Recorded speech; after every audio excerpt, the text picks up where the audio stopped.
Anyone who was in Portsmouth on Saturday would have been hard pushed to miss the colour and vibrance of Pride. The event returned to the city after 14 years. Organisers say Pride celebrates not only the LGBT community, but all corners of society. Thousands of locals, plus those from outside, descended upon Pompey. Human rights campaigner Peter Tatchell said he was proud to be involved and support LGBT people in Portsmouth. Council leader Donna Jones was also present, along with Mayor Frank Jonas.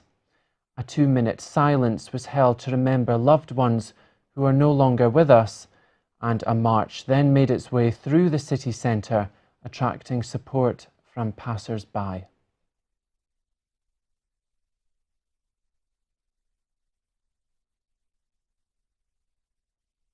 Studio now is campaigner Matt Ogston. Matt runs the Naz and Matt Foundation, which tackles homophobia triggered by religion.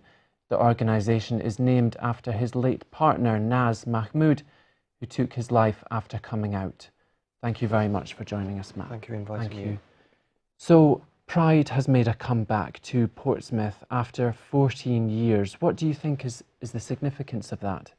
Well, the significance is that for a large part of the UK, many people felt that homophobia had gone, it disappeared. You know, we won that, that battle, but in actual fact, as proven with what's happened to Naz, Dr. Naz Mahmood, my soulmate, my fiance, who sadly passed away last year. It's that, people are so homophobic still in so many parts of the UK, in particular, the communities that are deeply religious and follow their religion, and in many of the religions they teach that homosexuality is a sin and it's forbidden. But how can you forbid the way somebody's born? You can't. And I think, as proven with with Pride yesterday in Portsmouth, it's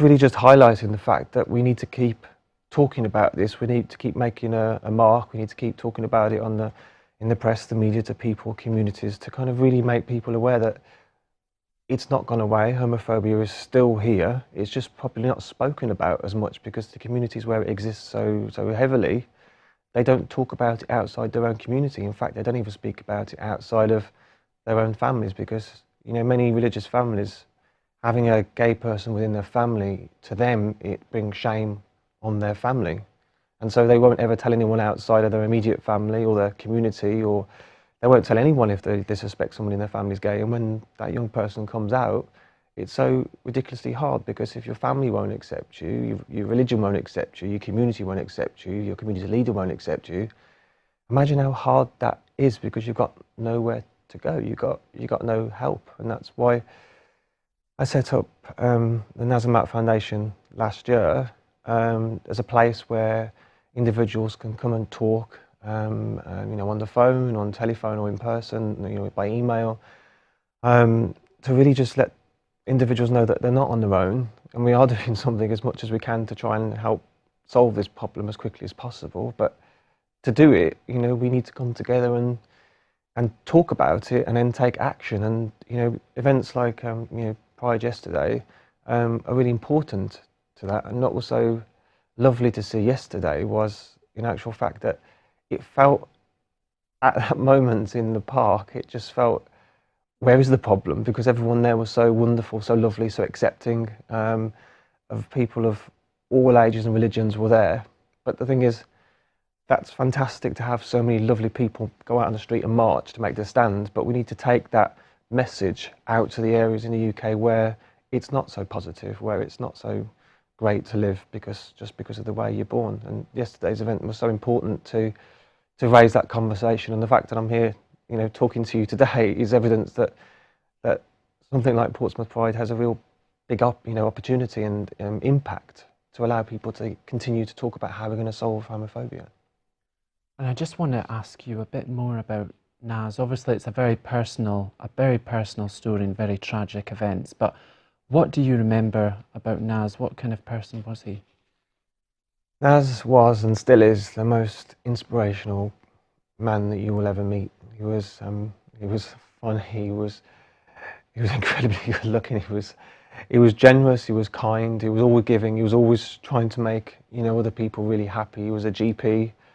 He's inspired me in everything that I do and everything that I'm ever going to do in the future. Naz was Dr. Naz Mahmood. He was 34 years old, sadly, when he passed away. He was a GP, he run his own chain of successful clinics, and everyone who ever met Naz, you know, fell in love with him because they just, you know, just became addicted to his warm personality and his generosity in everything that he ever did. He always put everyone else first. He just wanted to just see that smile on their face, and to have Naz, you know, go so quickly, so suddenly, for me it's been so devastating. But his energy hopefully lives on through the work that I do, and everyone who knows him are, you know, backing our foundation to try and make this change, because they can't face ever seeing anyone so beautiful and inspirational and gorgeous as such a young man to ever, you know, disappear again off the earth just because of the way he was born. And what was the reaction from his family? Can you tell us what happened there? Yes, what happened was last July during the Festival of Eid, we travelled up to Birmingham to see our families. I went off to see mine, and Naz went off to see his. And a family member of his, we had to leave in a hurry to come back to a friend's funeral in London.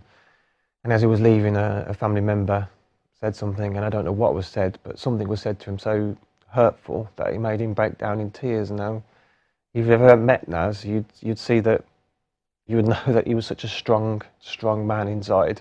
He would never let anyone cry. So I don't know what was said, but something was said that just devastated him so much that, you know, another close family member, it's not fair to keep naming names, but a very close family member, a parent, came up to him and said, you know, why are you crying? Why are you crying? And I don't know why this next question was asked, because I just don't know whether was the conversation before connected. I don't know. But the question was asked, are you crying because you like men? And because Naz was so honest, you know, when asked a question, he would always answer honestly. And at that moment, after 13 years of, you know, being with me, we were engaged to get married. After 13 years of being together, that question was asked, and he responded honestly, and he said, yes, it is, and I'm in a relationship with Matt. We're engaged to get married. You know, we want to have a really happy future together. And then the reaction from that family member was, we need to take you to a psychiatrist to get cured, you know, to cure you. But as a gay person, you've been on such a journey yourself to, first of all, understand who you are, then realise that the world around you may not accept you. Once you realise that you were born gay and you've accepted it, and once you've accepted yourself, you then have to try and get people around you to try and accept you as well. And when told by your family you need to get cured, it's essentially saying you're a disease and you need to go, you need to get rid of you. And Naz's reaction was, why do I need to be cured? There's nothing wrong with me. I'm just trying to be a good person, do good things in my life. You know, why can't people just accept me for, you know, who I am? And then that conversation wasn't finished, and then because we had to shoot back home to London for our friend's funeral, and that conversation was left unfinished. And sadly, 2 days later, I went to work. I just started a new job. Naz had the day off because it was Eid still, and we'd had the time off because we were supposed to be in Birmingham, but we came down to London for our friend's funeral. So Naz had the day off, and about 6 o'clock, I received a phone call, you know, from my family well, I got a text message first to say, you know, ring me now, and I was at work, so I just ignored it for a couple of minutes, and then it was, you know, you need to call me now. So I called back home to my family in Birmingham and said, you need to go home now. Where's Naz? And I said, Naz is at home. And they said, are you sure? And I said, yeah, I've spoke to him at lunchtime. We were laughing and joking as much as we could to try and, you know, our sense of humour was to try and make jokes about hard things in life, because then you can get over them. And he said, Naz is at home? And I went, yeah. And he says, where are you? I'm at work in Soho. He said, you need to leave home leave work now to go home. And I said, why? And they said, I'm sorry, we can't tell you, just need to go home. And then everything's racing through your mind. Why do I need to go home? You know, Naz is okay because I spoke to him at lunchtime, and my family is okay because they just spoke to me. But why do I need to go home? Is there something? Is it like a bomb scare? Is an explosion at the flat? Has it been a burglar? What is it? And then so I raced home, you know, pushing past everyone, because now I realise something really serious is wrong, because this is so not normal. This request to go home. And as I ran up the hill to where we live, there was police tape everywhere and police lights, and the whole area was cordoned off. And then, as I went running over, because our building was sealed off, and I went running over, and clearly something was to do with our building. But then, as I went running over, I saw a red blanket on the floor, covering the person up. Now, and that's when I lost it, because that's when the reality kicked in, because if there was something wrong with Naz, somebody would have said there's something wrong with Naz. And I hadn't spoken to Naz since lunchtime. We tried to get a hold of each other in the afternoon. You know, we kept, you know, texting each other and then calling each other, but we couldn't get through to each other. And that's when I just lost it, and I went crazy. And the police had to, you know, lock me in the back of the police car. And after, you know, being questioned in the car, they said I have to leave, and they drove me off to a friend's house. And you know, they told me in the back of the car that sadly, Naz wasn't alive anymore.